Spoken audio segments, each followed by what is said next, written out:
नमस्कार, मी सुमित शंकर सावंत आणि तुम्ही पाहताय TV9 मराठी। या बातमीपत्रात बऱ्याच महत्त्वाच्या बातम्या आपण बघणार आहोत। सुरुवातीला एक अत्यंत महत्त्वाची बातमी आहे ठाण्यामधून। भाजपचा ठाणे लोकसभेच्या जागेवर दावा आहे का, अशी चर्चा सध्या सुरू झालेली आहे। ठाणे विभाग भाजपासाठी महत्त्वाचा असल्याचं सूचक वक्तव्य देवेंद्र फडणवीसांनी केलंय। ठाणे विभागामध्ये भाजप एक प्रमुख पक्ष असल्याचं दिसून येतंय, असंही देवेंद्र फडणवीस म्हणाले। फडणवीसांच्या वक्तव्यामुळे राजकीय वर्तुळात मात्र जोरदार चर्चा सुरू झालेली आहे।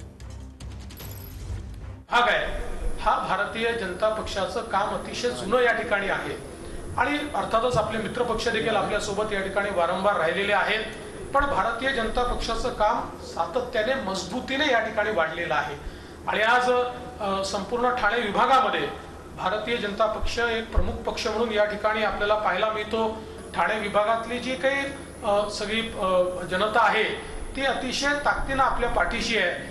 या ठाणे विभागातले सर्व ज्येष्ठ नेते आमदार हे आपल्या पक्षात आहेत। त्याच्यामुळे मला असं वाटतं की एक प्रकारे ठाणे विभाग जो आहे हा भारतीय जनता पक्षाकरता एक अत्यंत महत्त्वाचा विभाग